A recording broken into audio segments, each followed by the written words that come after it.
itu enggak duit. Jadi saya bilang, ayo nih siapa nih yang mau transfer gitu. Padahal kan transfer itu mah udah jelas, transfer ke lembaga A, B, C, dan D, bukan ke saya. Kan dulu lagi jajal-jajal fitur kan, fitur transfer antar akun yang zaman dulu bukan kayak sekarang. Nah, itu kan video tahun 2016 itu.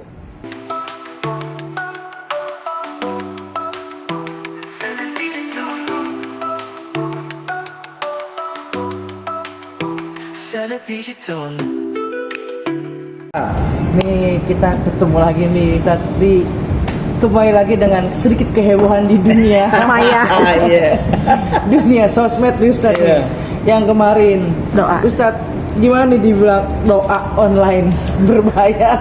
Iya, saya nih emang kan suka bercanda, ya sering bercanda, demen bercanda. Misal begini, udah sih nggak usah bawa duit ke pasar mah, pergi aja, ambil aja udah, tinggal tunjuk, tinggal bawa. Gitu. Nah terus ngomongnya serius itu loh, sampai jamaah tuh apa iya gitu. Tapi habis itu gue bilang, kan yang bayar bini. Gitu. Nah itunya dipotong kan begitu tuh. Atau apalagi misalnya ngomong, udah ntar Manchester United kita belilah jadi Manchester United gitu. Orang kan nyangkanya kayak beneran aja gitu kan. Padahal habis itu gue ngomong, orang tuh kalau punya omongan mesti cakep. Jadi doa kan bagus tuh kalau diterusin. Kalau cuma dipotong segitu mah ya gue jadi kayak halu banget kan begitu. Itu kan sama aja kayak ngomong gini kan, satpam ngomong ini, ntar nih pabrik ini saya beli gitu. Ya siapa juga tahu dia bercanda kan begitu. Tapi kan siapa tahu jadi beneran. Nah urusan doa berbayar ini kan saya ya bercanda sih gitu ya, kayak sini yang mau pada didoain bawain gua martabak dulu lah gitu. Masa iya beneran martabak kan enggak ya, itu enggak duit. Ya saya bilang, ayo nih siapa nih yang mau transfer gitu. Padahal kan transfer itu mah udah jelas, transfer ke lembaga A, B, C, dan D, bukan ke saya. Kan dulu lagi jajal-jajal fitur kan, fitur transfer antar akun yang zaman dulu bukan kayak sekarang. Nah itu kan video tahun 2016 itu, 15 malah. Lagi jajal-jajal banget, Rp1 loh. Nah terus lagi pada siap-siap jajal, nah saya ngomong, udah sekalian gini deh, yang pada beneran transfer, udah itu jadi doa gitu. Wong transfernya kan ke lembaga-lembaga gitu loh, termasuk lembaga Darul Quran juga, tapi bukan ke saya. Nah dari situ kemudian dipotong. Dan saya happy aja, maksudnya nggak apa-apa gitu, nggak masalah gitu, beneran dah. Dan muncul nih akun-akun dakwah, akun-akun anak muda yang bener-bener pengen berdakwah, lalu mereka mengkritisi saya dan mengajak follower mereka untuk jangan pernah percaya sama Yusuf Mansur, apalagi sampai bayar-bayar, langsung aja ke Allah. Kalau saya lihat itu positif. Saya orang yang mikir gini ya, kalau gue diinjak, keinjak, disikut, kesikut, tapi hasilnya bener, nggak apa-apa kali. Pasti Tuhan bayar gue juga kan, Allah kan pasti bayar saya juga. Nggak apa-apa, beneran nggak apa-apa. Dan yang penting kan kitanya nggak baper, kitanya nggak marah-marah, nggak apa sih gitu, udah biasa aja. Alhamdulillah. Tapi gini, sekali lagi mungkin buat yang positif adalah ucapan itu adalah doa. Ya. Tapi buat para pembenci, buat haters, apapun yang keluar dari mulut Ustadz itu pasti adalah sesuatu yang negatif. Kayak Manchester United. Ya, Manchester United. Ya itu kan. Terus tadi bercandaan doa segala macam. Ini mengganggu guys, pada akhirnya mengganggu juga ke jamaah. Jangan nggak sih untuk daku dan segala macamnya. Gini, ada hadis qudsi. Ya, lan tablughu dzurri fatadurruni, lan tablughu naf'i fatanfa'uni. Gimana mikirnya aja, kayak pedagang terus hujan, terus dia mikirnya ya hujan nggak laku. Tapi ketika seorang pedagang hujan terus dia bilang, Allah yang beli maka bisa dari mana aja, bisa online, bisa apa, ya jadi juga nggak ada halangan. Maka ketika saya berpikir, oh jamaah daku bakal berkurang, jamaah saya bakal berkurang, murid santri saya bakal berkurang, ya, it will happen. Nggak usah ada serangan juga, cuman perasaan doang, it will happen. Lebih baik bagaimana? Kita percayanya yang baik-baik aja. Asik nih viral, top lagi nih. Itu Berbaik sangka ya. Ya iya, lagian saya kan ngajarin tauhid, saya ngajarin iman. Siapa sih yang ngomong? Allah kan, iya kan? Mungkin Allah lagi mau ngajarin orang untuk berdoa langsung ke dia. Dipakailah mulut saya yang dipotong-potong, dipakailah jari jemari orang motong-motong. Jadi yang motong siapa? Allah. Yang manjangin Allah, yang mendekin Allah, yang munculin video Allah. Hah? Yang nyimpen tuh video dari 2015 sampai 2025 10 tahun Allah. Munculin lagi ya Allah juga. Hah? Kalau pikir-pikir iseng banget tuh ya orang ya, sampai nyari-nyari kayak gitu, gua aja nggak ketemu tuh dengan videonya. Kok dia bisa punya ya? Ya Allah mah di dasar bumi aja bisa dimunculin, apalagi timbang di sosmed gitu. Tapi nggak dirugiin dengan tuduhan itu karena di media sosial kan biasanya kan seorang ulama atau ustadz itu kan yang diambilkan petikan ceramah dakwanya, tapi kalau ustadz itu kebanyakan cemoohan gitu terkait hal itu. Lagi gimana? Kata siapa? Dirugiin nggak? Gak kata siapa banyakan cemoohan, nggak ada. Gue nggak percaya lu lebih banyak cemoohan, nggak ada. Betul kan? Saya emang nggak percaya lebih banyak cemoohan. Buktinya gue di jalan baik-baik aja. Maksudnya diisi di medsos kalau yang berkaitan dengan Dalam medsos sama bos, namanya orang juga ya bisa jadi dia gabut, bisa jadi dia kagak kenal, bisa jadi dia kagak paham. Dan kita gini loh, Indonesia ini perlu belajar bahwa lu tuh jangan sampai merasa nggak pantas dihina. Sekarang ini kita lagi ngelihat orang-orang lagi merasa nggak pantas dibully, nggak pantas dihina, nggak pantas dicaci, nggak pantas direndahin. Bahkan nggak pantas jatuh, nggak pantas bangkrut, nggak pantas gagal, nggak pantas nggak cantik. Nah saya tuh enggak, saya menyiapkan diri aja, dipuji ya alhamdulillah, nggak dipuji juga alhamdulillah gitu. Sehingga saya tidak merasa apa ya gue kok dibully ya, padahal gue udah bener. Yang justru di situ titik salahnya, titik salahnya di situ. Dan Indonesia ini lagi perlu belajar kalem. Apa aja kalem, apa aja sabar, tidak gaduh, tidak berisik. Dan saya ngajarin itu ya ke diri saya sendiri aja dulu. Dan untuk apa klarifikasi juga sebenarnya gitu. Karena nggak dibaca juga tuh klarifikasi. Yang dibacakan yang berlawanan terus. Nah, tapi gini, mungkin kalau untuk Ustadz yang ilmunya udah tinggi lah, tapi masih kadang-kadang ada rasa sedih guys, ketika saya gue ini mau nyampein dakwah nih, tapi tetap aja pikiran orang yang negatif terhadap saya. Bagaimana saya bisa bersedih? Hidup saya masih sangat normal. Satu hari saya bisa ceramah 3, 4, 5 tempat satu hari. Dan saya ada pernah agenda 40 hari berturut-turut ngajar dengan berbagai platform, itu sampai tembus sekitar 100.000. Ada datanya. Dan stay around kira-kira 15 ribuan. Enough lah for me gitu. Tapi kalau orang nggak suka kan sama sekali nggak ada. Ini ada 40 hari loh. Dan bulan puasa karena kita kedatangan saya Ausi aja tuh putus. Padahal bulan puasa itu hanya di single platform model kayak IG, TikTok, FB itu bisa mencapai 400 ribuan zaman itu bulan puasa. Stay loh. Artinya saya nggak percaya. Ada yang benci, ada yang cinta. Mak lo aja nggak tiap hari seneng mak lo kan gitu. Mak lo sendiri tuh, mak sendiri bisa suatu saat ada dia datang PMS-nya sebel aja sama siapa aja yang ada di rumah. Jadi ya biasa aja. Berarti tapi misalkan sebagai bisnis juga ya. Ini nggak sih berpengaruh nggak sih mungkin rekanan bisnis atau apa tuh? Nggak ada, kita emang nggak laku aja. Nggak dampak dari pemberitaan. Iya, kita nggak laku aja. Jelek mah jelek aja tanpa sebab. Kan bigoiri hisab gitu. Sebagaimana juga lu bisa punya duit tanpa sebab juga. Bener ini terjadi. Terjadi banget terjadi. Ada cerita lama ya. Mahasiswa berdoa pengen motor nih gitu. Motor gue yang disebut motor yang bagus punya yang 30-an juta. Tapi dia nggak diikhtiarin, kecuali kuliah gitu aja. Punya temen bulu tangkis loh, dijemput, lama-lama dia capek ngejemput. Dia bilang, udah lo bawa aja motor gue, ntar lo yang jemput gue. Jadi punya lo. Sebab tuh bisa dicari sama Allah gitu. Nggak kayak gini, apa iya orang yang ahli olahraga nggak punya jantung? Ternyata nggak juga kan.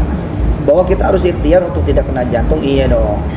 Tapi lu jangan sombong juga, mentang kalau olahraga gue nggak bakal kena penyakit. Ternyata kena juga. Lu bisa putus asa kan? Bisa marah-marah dong. Tau gini gue nggak mendingan gue olahraga, ya jangan. Nah saya ada di titik itu karena udah keseringan dihajar juga. Kayak gini lah, orang baru dibilang dilekatkan nama binatang kepada dia. Sawan kalau baru sekali mah. Tapi kalau berkali-kali, jangan-jangan emang gue monyet kali ya gitu.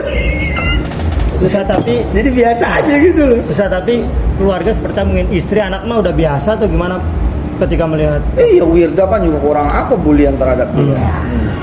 Dia enjoy aja tuh. Dan gini ya, setiap kali kita digituin orang, kita dapat banyak loh. Percaya sama saya? Gini ya, anak kecil kapan dipeluk oleh mamahnya dengan pelukan terbaik? Ketika dia dirundung sama temennya, ketika dia dibully sama temennya, dia nangis, dia datang ke mamanya, lalu mamanya memeluk dan pelukan yang tidak pernah dia dapatkan setiap hari. It's me. Jadi begitu gue datang ke Tuhan, ke Allah, Allah memeluk gue. Terus kata Tuhan apa? Mau dipeluk tiap hari nggak? Viralin tiap hari ya. Ustaz, Oke kan gitu loh. terkait polemik ini sendiri ketika muncul lagi, reaksi Ustadz gimana sih waktu itu? Ya seneng. Justru senang. Lah, kan prinsip udah tahu dong teman-teman wartawan, media udah tahu dong. Itu kan prinsipnya ada minimal ada dua. Yang pertama prinsip pupuk. Anggap aja kita punya pohon, pengen berbuah, pengen rindang, pengen lebat, pengen manis. So kita harus nyari pupuk dong. Dan pupuk terus beli loh. Pupuk tuh bau, kotor, jijik, lengket, ya kan? Nggak cakep, nggak bagus, menjijikan. Tapi kita harus beli loh. We have to pay it loh. We have to buy it loh. Bahasa Inggris nih, gue berpulang dari Singapura. Potong lagi tuh, sombong, flexing. Ini bercanda gue, nggak sebenarnya ke Singapura juga. Emang ya sekarang Mongol pada stres kali ya. Susah banget bijak bercandanya ya. Bokir udah kagak nongol kali ya, mesti nongol lagi tuh. Daripada bercanda terus orang. Enggak ada. Ustaz, terus ada lagi Ustaz, ada lagi yang Ustaz sempat bilang tuh bahwa sehari itu bisa 1000 kali naik pesawat. Itu sebenarnya apa Yang sih, bener Ustaz? gimana, Iya, Ustaz? emang kepleset atau bercanda atau apa sebenarnya nih? Kan orang 1000 kali ya. ini lagi dibicarakan juga nih Ustaz, kok bener tuh 1000 kali tuh naik Iya. pesawat. Itu termasuk yang memang saya itu salah di lidah mengatakan 1000 kali itu sehari. Udah itu pasti emang salah. Dan itu kan saya ngomong dalam keadaan mungkin capek. Dan itu kan begini ya. Dari 99 gue ceramah dengan izin Allah sampai 2025. Kesalahan-kesalahan ceramah kan sebenarnya minor aja. Itu sih prestasi mestinya gitu loh. Dari 99 sih ceramah kecuali tiap hari salah mulu. Nah, termasuk yang salah itu adalah di mana saya mengatakan 1000 kali itu sehari. Yang benar tuh 1000 kali setahun. Ada episode di mana saya dari 2007 kurang lebih sampai kira-kira 2014 itu relatif saya naik pesawat minimal 2 kali PP. Lu harus inget deh PP. Tapi kalau malamnya gue ke Indonesia bagian timur udah 3 kali tuh. Udah 3 kali tuh. Dan gue pasti stay di bandara. Nah, mereka biasanya berangkat jam 1 apa jam 3 pagi, sedangkan gue udah di bandara lagi jam 9. Kalau 2 kali saja udah 700 bos. Kalau 2 kali udah 700. Jadi ketika saya bilang 1000 itu ngebuletin aja karena nyatanya saya pernah naik pesawat 4 kali. Sehari. 1 hari. Biasa kali. Iya. Biasa banget gitu loh. Apalagi hari-hari ini orang terbang nih pagi teng gitu ke Semarang. Oke. Pulaui teng PP di bawah sama-sama di bawah jam 12 udah pulang. Terus nggak perlu dia pulang, dia pindah misalkan ke katakanlah yang paling jauh misalkan Kalimantan, malamnya dia bisa di Indonesia lagi. 3 negara aja sekarang 1 hari bisa. Wah nggak ada sulitnya. Itu jadi kesalahan saya cuma ngomong sehari, itu dia.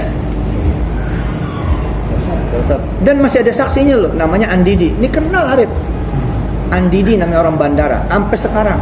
Dan dia punya catatannya, karena GFF itu kan nggak pernah hilang. Apa GFF apa GMF apa itu yang frequent flyer itu? Nggak hilang kan itu, ada rekam jejaknya bos. Tapi yang ini kesalahan sedikit itu justru yang mereka cari. Iya. Kepleset sedikit gitu. Nah, Justru itu. ini prinsip yang kedua. Tadi pupuk nih, pupuk diantri sama orang. Gak perlu beli, gue tinggal terima aja, tinggal pakai. Jadi ketika diantrin pupuk, nggak usah dipulangin. Nah pupuk itu apa hari ini? Hinaan, cacian, bulian, PHK, cerai, hilang duit, hilang dompet, hilang pacar, hilang kekasih. Itu semua pupuk, make you stronger than before, bos. Asik kan nih, gue udah lulus ya. TOEFL. Grammarnya bagus. Yang kedua, gue tuntasin nih yang tadi ya. Yang kedua ini, ketika lu nggak bisa nyenengin orang, terus ada orang seneng ngomongin lo, jangan di-stop. Lu nggak bisa ngasih dia seneng, terus dia seneng ngebully lo, nyaji make lo, ngomongin lo kemana-mana. Udah sih, itu kesenangan dia. Udah lu nggak bisa ngasih seneng, yang itu di-stop lagi sama lo. Iseng banget sih. Yang ketiga nih gue tambahin, lu kan gak bisa ngasih kerjaan juga. Jadi kalau ada kerjaan emang motong-motong dan segala macam, ya udah itu jadi kerjaan dia. Selama lu redo, insya Allah dia nggak diazab Allah. Selama lu nggak marah, nggak muncul gini, gua nggak redo. Selama nggak muncul itu, insya Allah dia pada selamat. Dan saya pengen dapat rahmatnya Allah, pengen dapat rahmatnya Nabi, bahwa saya bisa sedikit lah 0,00000% itu niru Nabi. Nabi ucapannya apa? Ketika dibully, bahkan dilemparin batu di Taif, fa innahum qaumul la ya'lamun. Dibiarin dia pada nggak tahu. Asik ya. Padahal malaikat pengangkat gunung udah siap nimpain aja ini. Tapi kata Nabi Muhammad apa? Nggak usah. Keren banget. Keren. Berarti Pak Ustadz Yusuf Wajid ini dengan kata lain membiarkan para pembuli ini, mengikhlaskan ya para pembuli ini berkreasi lah, memotong-motong segala macam itu. Dengan kata lain ya. Tidak, kalau membiarkan berarti gue mendorong dosa. Tapi gue mendoakan. Oh iya. Dan mengikhlaskan diri supaya nggak kena penyakit mereka itu. Ini kejadian nyata nih, asli nih. Ada satu akun naikin kan, memviralkan viral saya, dan tuh ditonton 2,7 juta orang. Dikasih tahu saya mau Ustadz Jamil, ini serius nih, dengerin bye-bye nih, ini bener-bener asli nih, ini baru terjadi nih. Beberapa hari sebelumnya saya dinaikin, gitu, doa yang bayar. Lu pasti tahu akunnya apaan, ya bos. Ekosistem saya ngasih tahu, begini. Ah ya nggak apa-apa, biarin. Dan waktu saya ngelihat saja sudah 2,7 juta tayangan, dan komennya wah bukan main. Tapi bos, kepleset lu dia salah colek. Yang dia colek kiai nomor 1 diantaranya di Indonesia, pesantren tertua juga di antara Indonesia, tutup kan? Tutup sama PH-nya bos. Udah nggak boleh lagi ada di grup TV yang satu. Iya. Terus orang yang pada ngelihat, pada kemudian ke saya loh, Ustaz bisa begitu nggak sampai seminggu loh. Ya, kita doain dah, mudah-mudahan Allah bangkitin lagi dia pada, kan Allah gampang aja. Siapa yang dibenemin, jangan khawatir, insya Allah bisa dimunculin lagi. Siapa yang dijatuhkan, nanti juga bisa dinaikkan lagi. Yang penting tobat. Dan saya juga akan ikut bertobat, karena nggak akan juga Allah memilih saya, kecuali saya juga punya salah. Cuman kadang-kadang salahnya itu di tempat yang lain. Contoh misalkan kita rese sama emak kita, mana ketua cerewet lah gitu. Terus emak nggak balas, dia cuma nangis ya, punya anak kok bisa kayak gitu ngomongnya. Tiba-tiba kita ke kantor, bos kita yang marah-marah tanpa sebab. Terus kita bilang, kok bos kemarin saya tanpa sebab begitu sih bos. Terus ada yang ngasih tahu, lo punya salah kan lo sama siapa, sampai dimarahin kagak ada sebabnya, kayak gitu. Oke? Ustadz, mungkin terakhir, Ustadz kan selalu identik dengan ya itu, kalau ramenya ketika kepleset ini gimana Iya, nih Ustaz? Menyikapinya Ustaz, kalau ada berita pasti Ustaz kalau kepleset terus nih beritanya. Iya, dan keplesetnya bukan baru kan. Iya. Kepleset yang lama-lama. Iya, bener. Tadi udah enjoy aja. Sekarang mah hari begini nggak ada yang lepas. Cuman kadarnya aja. Presiden dari masa ke masa aja bukan main. Yang presidennya udah pada meninggal juga masih pada ada yang ngerasain kan. Jadi ya sudah. Justru malah menikmati ya Ustaz. Udah enak. Iyalah, kita bisa memberi senyum kepada keperihan, kepedihan, itu kan hebat. Ustaz, tapi Ustaz kan artinya sebagai Ustaz yang punya santri banyak nih, artinya banyak orang-orang yang menitipkan anak-anaknya kepada Ustaz. Tapi ketika Ustaz diserang dengan berita-berita yang negatif, itu Ustaz memikirkan nggak sih nasib-nasib para santri? Nah, artinya ini kan pengen mengembangkan santri ini biar makin banyak, akhirnya memikirkan ke situ nggak, artinya nanti orang jadi berpikir dua kali untuk masuk pesantren. Alhamdulillahnya kan ekosistem saya juga tidak baru. Saya sebagai Ustadz pesantren Darul Quran misalkan adalah bukan orang baru, paham ya? Sehingga santri-santri dan keluarga santri sama seperti anak-anak saya dan keluarga saya, nggak lagi kagetan juga. Dan udah standar jawabannya. Udah standar jawaban misalnya gini, Ustadz tuh lagi viral tuh, ya udah bagi-bagi aja gitu. Malah ditambahin. Dan mereka jadi belajar kok. Anak-anak santri saya jadi belajar, oh cara ngeresponnya begitu ya. Bukan apa lo, bukan. Bukan marah-marah ya Ustaz. Ya, jadi anak-anak santri Darul Quran tuh ikut kalem. Serius ini. Pengaruh loh. Menerima gitu. Keren kan? Jadi pelajaran kan ayah mereka nih. Mereka melihat respon ayah mereka. Apa responnya? Ngumpulin lalu bilang, ada si fulan, ada si fulan. Enggak. Malah saya kumpulinnya apa? Makan-makan yuk, doain nih biar pada seneng untuk orang-orang. Oh ya kok mau doain mereka sih? Ya kan kita mau didoain orang juga ketika kita punya salah beneran. Emangnya saya nggak punya salah beneran? Banyak bos. Nah, kan saya nggak pengen disumpahin juga. Nah, pengennya didoain gitu. Sell it digital.